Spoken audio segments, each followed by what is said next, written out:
Hello everyone, मैं हूं अद्वित और मैं आपका स्वागत करता हूं वर्ड थॉट्स में, जहां आप कहानी को केवल सुनते ही नहीं बल्कि महसूस भी करते हैं। आज की कहानी का शीर्षक है पूस की रात, जो मुंशी प्रेमचंद जी द्वारा रचित है। बिना किसी देरी के शुरू करते हैं ये कहानी।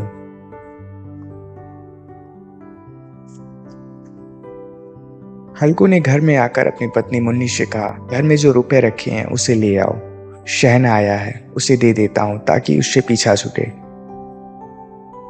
बरामदे में झाड़ू लगा रही मुन्नी ने पलटकर गुस्से से हल्कू को देखा और बोली, 4 रुपए ही तो बचे हैं घर में और वो भी शहना को दे दोगे? तो माघ पोष की कड़कती ठंड कैसे कटेगी?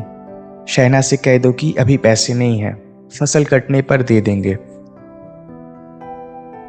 हल्कू एक घड़ी सोच में पड़ गया कि मुन्नी की बात भी सही है, कंबल के बिना ठंड काटना मुश्किल हो जाएगा। लेकिन हल्कू उस अड़ियल शहना को जानता था, वो पैसे लिए जाएगा नहीं। हल्कू ने सोचा कि सर्दियों की सर्दियां भी देख लेंगे, फिलहाल इस बला से तो पीछा छूटे। हल्कू अपनी पत्नी की ओर बढ़ा और उसके पास जाकर बैठते हुए धीरे से उसकी खुशामद करते हुए बोला, दे देना पैसे, कम से कम यह पीछा तो छोड़ेगा और कंबल के लिए कोई दूसरा उपाय सोच लूंगा।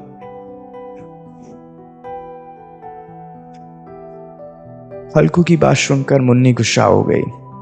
हल्कू को गुस्से से घूरते हुए मुन्नी ने कहा, तुम तो चुप ही रहो, बताओ जरा कौन सा उपाय है तुम्हारे पास?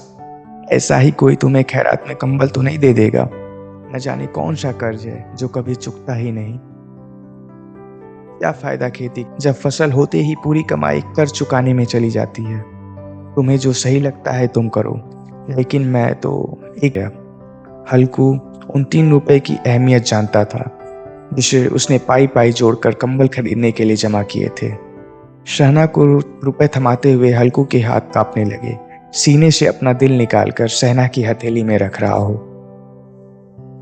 सर्दी से खुद को बचाने के लिए हल्कू ने अपनी गर्दन को घुटने से सटाते हुए अपनी कुत्ते की ओर देखते हुए कहा, जब पता था कि इतनी ज्यादा ठंड है तो क्यों मेरे पीछे पीछे खेतों में आ गया?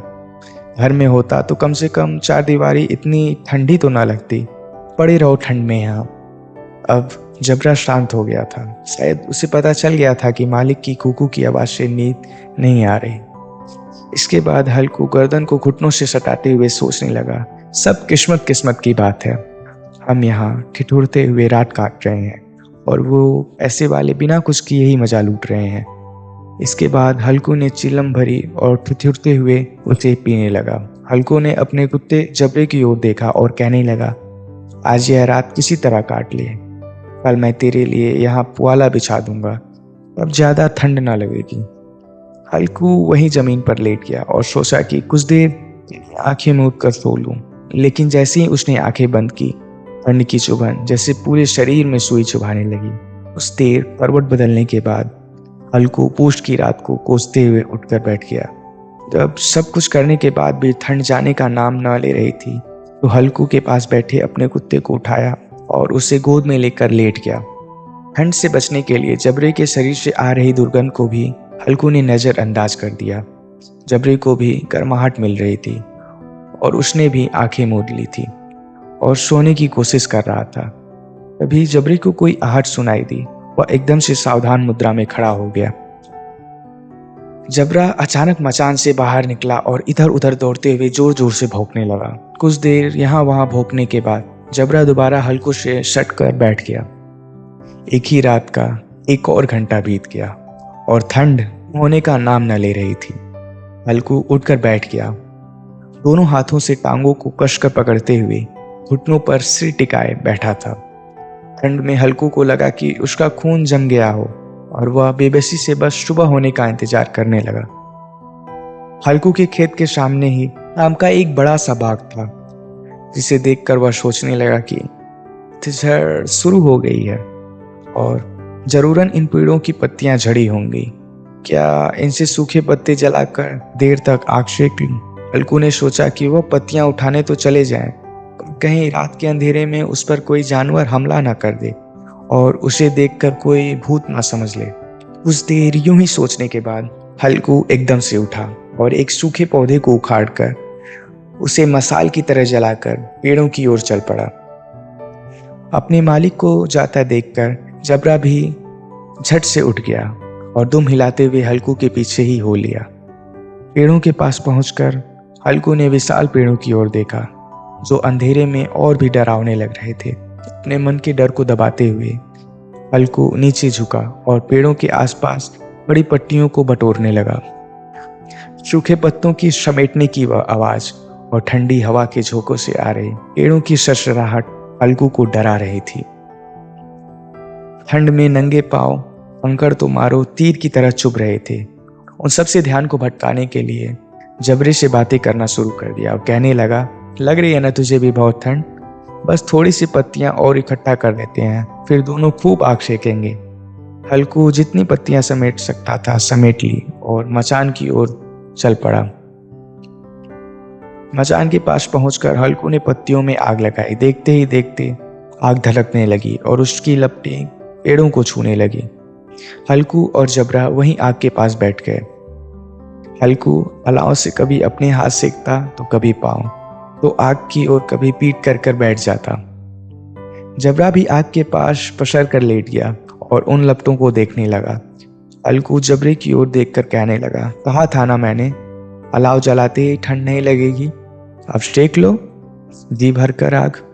कुछ समय बाद वह आग की लपटें जैसे कहीं गुम सी हो गईं और पत्तियों का ढेर सिमट कर राख में बदल गया। अब तो कुछ बस कोई हवा का झोंका आता तो बची खुची चिंगारियां कहीं बीच बीच में लाल लाल अनार के दानों सी दिखाई देती। हल्कू राख की थोड़ी सी गर्माहट में वहीं चादर ओढ़े दुबक कर बैठा हुआ था। लेकिन जैसे जैसे रात बढ़ती जा रही थी ठंड उसे जकड़ने लगी थी। कुछ देर बाद हल्कू वहीं राख के ढेर के पास लेट गया। हल्कू को नींद आने ही वाली थी। जबरा फिर से अचानक से उठ गया और खेत की ओर जोर जोर से भौंकने लगा। हल्कू के कानों में कुछ आवाजें आ रही थीं, जैसे जानवर का बड़ा झुंड खेतों में घुस आया हो और उसकी फसल चर रहा हो। जानवर की हलचल की पूरी आवाजें हल्कू के कानों में पड़ रही थी। हल्कू आंखें मूंदे ही सोचने लगा कि जबरे के होते हुए आखिर कोई जानवर खेतों में कैसे घुस सकता है। जरूर मुझे कोई धोखा हो रहा होगा। हल्कू ने आंखें खोले बिना ही जबरे को आवाज लगाई, लेकिन जबरा खेतों की ओर मुंह किए जोर जोर से भौंकता रहा, पर उसके पास नहीं आया। कुछ देर बाद खेत में चरने की आहट तेज हो गई। अब हल्कू की पूरा यकीन हो गया कि खेत में जरूर जानवर घुस गया है। अपने आलस को झकझोरते हुए हल्कू आधे मन से उठकर बैठ गया। इस कपकपाती ठंड में उठकर खेत में जाना और जानवरों को भगाना उसे बेहद मुश्किल लग रहा था। हल्कू वहीं बैठे बैठे जबरे को आवाज देने लगा। हल्कू की आवाज सुनकर जबरा और भी जोरों से भौंकने लगा। खेतों में नील गाय का झुंड घुस आया था, जो पूरी तैयार फसल को चरने के साथ साथ उसे तहस नहस किए जा रहा था। जबरा अपना गला फाड़ फाड़ कर भौंके जा रहा था, जैसे उन्हें वहां से जाने के लिए कह रहा हो। इस बार हल्कू ने पक्का इरादा करते हुए खुद को समझाया और चादर को शरीर पर लपेटते हुए खेत की ओर जाने के लिए कदम बढ़ाने लगा। हल्कू कुछ कदम चला ही था कि अचानक तेज हवा के झोंके ने उसके कदम रोक लिए। हल्कू को ऐसा लगा था कि किसी ने सैकड़ों सुइयां उसके शरीर में चुभा दी हों और उसका पूरा शरीर अकड़ गया हो। हल्कू दौड़ता हुआ राख के ढेर के पास लौट आया और पास पड़ी लकड़ी से कुदेरने लगा ताकि उसके शरीर को कुछ गर्माहट मिले। जबरा खेतों के पास भौंकता रहा और हल्कू उस राख के ढेर के पास सिकुड़ कर बैठा रहा, जैसे उसे किसी ने जकड़ रखा हो। नीलगाय के झुंड ने देखते ही देखते पूरे खेत को तहस नहस कर दिया। हल्कू उसी राख के ढेर के पास चादर ताने सो गया और जानवरों के जाने के बाद जबरा भी हल्कू के पास आकर बैठ गया। सुबह जब हल्कू की आंखें खुली तो दिन चढ़ आया था और धूप निकल आई थी। सामने बैठी मुन्नी उसे गुस्से से घूरते हुए जोर शोर से कह रही थी, दिन भर सोए रहोगे क्या? उठकर देखो सही, जानवर ने पूरी फसल का क्या हाल कर दिया। अब हम क्या करेंगे? तुम्हारे रात में खेत में होने का क्या फायदा? अगर चादर तान कर सोना ही था तो घर पर ही पड़े रहते। मुन्नी को चुप होते ना देखकर हल्कू धीरे से उठा। उसने पूछा, क्या तुम खेत से होकर आ रही हो? क्या सच में हमारी पूरी फसल तबाह हो गई? मुन्नी ने गुस्से से जवाब देते हुए कहा, हाँ, सब कुछ खत्म हो चुका है, हम तबाह हो चुके हैं।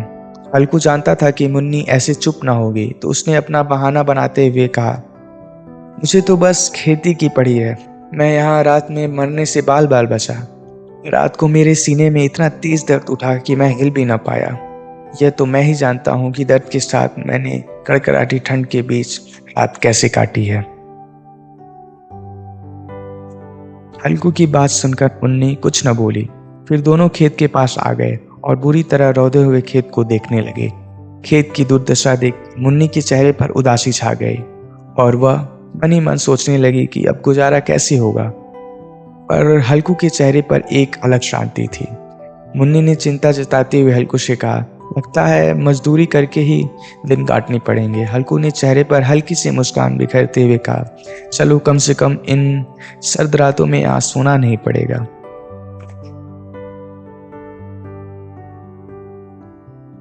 अगर ये कहानी आपको थोड़ी भी पसंद आई हो तो इसे लाइक करना और चैनल को सब्सक्राइब करना ना भूलें। ऐसी ही ढेर सारी कहानियों के साथ मैं फिर लौटूंगा।